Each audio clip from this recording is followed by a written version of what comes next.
princes over Rezin and the son of Remaliah. Therefore the Lord is about to bring against them the mighty flood waters of the river, the king of Assyria with all his pomp. It will overflow all its channels, run over all its banks, and sweep on into Judah, swirling over it, passing through it, and reaching up to the neck.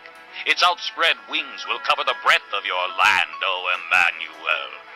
Raise the war cry, you nations, and be shattered. Listen, all you distant lands. Prepare for battle and be shattered. Prepare for battle and be shattered. Devise your strategy, but it will be thwarted. Propose your plan, but it will not stand, for God is with us. The Lord spoke to me with his strong hand upon me, warning me not to follow the way of this people. He said, "Do not call conspiracy everything that these people call conspiracy. Do not fear what they fear, and do not dread it. The Lord Almighty is the one you are to regard as holy. He is the one you are to fear.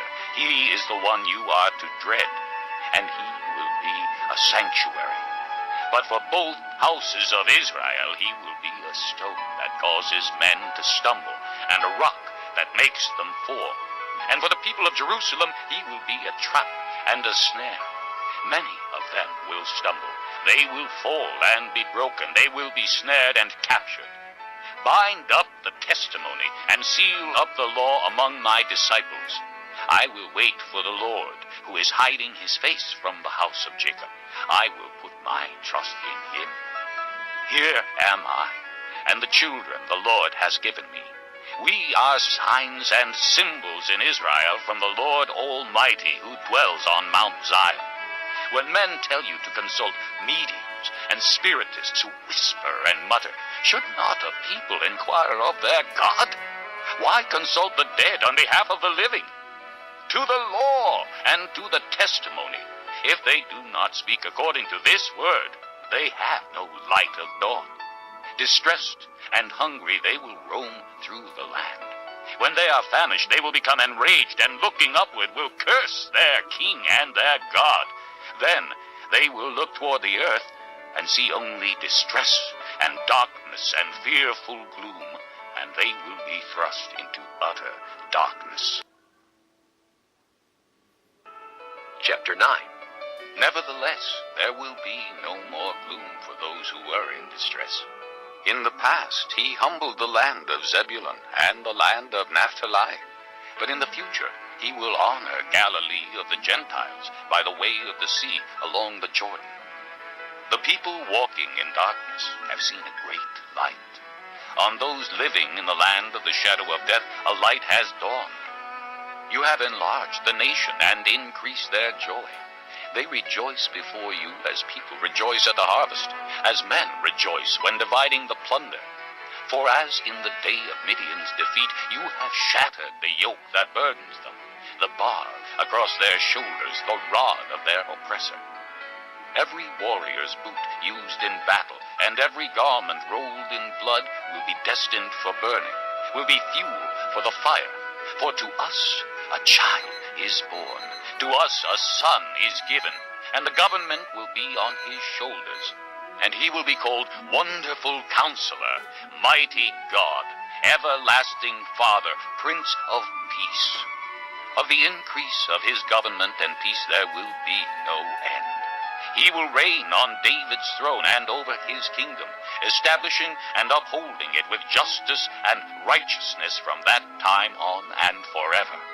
The zeal of the Lord Almighty will accomplish this. The Lord has sent a message against Jacob. It will fall on Israel. All the people will know it. Ephraim and the inhabitants of Samaria, who say with pride and arrogance of heart, "The bricks have fallen down, but we will rebuild with dressed stone. The fig trees have been felled, but we will replace them with cedars." But the Lord has strengthened Rezin's foes against them, and has spurred their enemies on. Arameans from the east and Philistines from the west have devoured Israel with open mouth. Yet for all this his anger is not turned away, his hand is still upraised. But the people have not returned to him who struck them, nor have they sought the Lord Almighty. So the Lord will cut off from Israel both head and tail, both palm branch and reed in a single day. The elders and prominent men are the head. The prophets who teach lies are the tail. Those who guide this people mislead them, and those who are guided are led astray. Therefore the Lord will take no pleasure in the young men, nor will he pity the fatherless and widows, for everyone is ungodly and wicked. Every mouth speaks vileness. Yet for all this, his anger is not turned away, his hand is still upraised. Surely wickedness burns like a fire. It consumes briars and thorns. It sets the forest thickets ablaze so that it rolls upward in a column of smoke. By the wrath of the Lord Almighty, the land will be scorched, and the people will be fueled for the fire. No one will spare his brother. On the right they will devour but still be hungry. On the left they will eat but not be satisfied. Each will feed on the flesh of his own offspring. Manasseh will feed on Ephraim, and Ephraim on Manasseh. Together they will turn against Judah. Yet for all this his anger is not turned away. His hand is still upraised.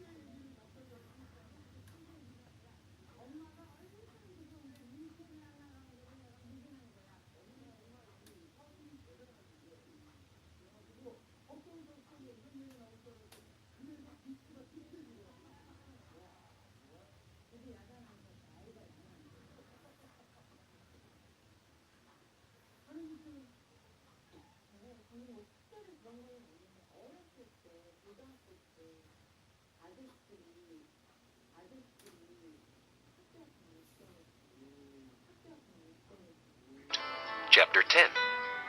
Woe to those who make unjust laws, to those who issue oppressive decrees to deprive the poor of their rights and withhold justice from the oppressed of my people, making widows their prey and robbing the fatherless. What will you do on the day of reckoning, when disaster comes from afar? To whom will you run for help? Where will you leave your riches? Nothing will remain but to cringe among the captives or fall among the slain. Yet for all this his anger is not turned away. His hand is still upraised. Woe to the Assyrian, the rod of my anger, in whose hand is the club of my wrath. I send him against a godless nation. I dispatch him against the people who anger me, to seize loot and snatch plunder and to trample them down like mud in the streets. But this is not what he intends. This is not what he has in mind. His purpose is to destroy, to put an end to many nations. Are not my commanders all kings, he says? Has not Calno fared like Carchemish? Is not Hamath like Arpad, and Samaria like Damascus? Has my hand seized the kingdoms of the idols, kingdoms whose images excelled those of Jerusalem and Samaria? Shall I not deal with Jerusalem and her images, as I dealt with Samaria and her idols? When the Lord has finished all his work against Mount Zion and Jerusalem, he will say, I will punish the king of Assyria for the willful pride of his heart and the haughty look in his eyes. For he says, by the strength of my hand I have done this, and by my wisdom, because I have understanding. I removed the boundaries of nations. I plundered their treasures. Like a mighty one I subdued their kings. As one reaches into a nest, so my hand reached for the wealth of the nations. As men gather abandoned eggs, so I gathered all the countries. Not one flapped a wing or opened its mouth to chirp. Does the axe raise itself above him who swings it, or the saw boast against him who uses it? As if a rod were to wield him who lifts it up, or a club brandish him who is not wood. Therefore the Lord Almighty, will send a wasting disease upon his sturdy warriors. Under his pomp a fire will be kindled like a blazing flame. The light of Israel will become a fire, their Holy One a flame. In a single day it will burn and consume his thorns and his briars. The splendor of his forests and fertile fields it will completely destroy, as when a sick man wastes away. And the remaining trees of his forests will be so few that a child could write them down. In that day, the remnant of Israel, the survivors of the house of Jacob, will no longer rely on him who struck them down, but will truly rely on the Lord, the Holy One of Israel. A remnant will return. A remnant of Jacob will return to the mighty God. Though your people, O Israel, be like the sand by the sea, only a remnant will return. Destruction has been decreed, overwhelming and righteous. The Lord Almighty, will carry out the destruction decreed upon the whole land. Therefore, this is what the Lord Almighty says. O my people who live in Zion, do not be afraid of the Assyrians, who beat you with a rod and lift up a club against you as Egypt did. Very soon my anger against you will end, and my wrath will be directed to their destruction. The Lord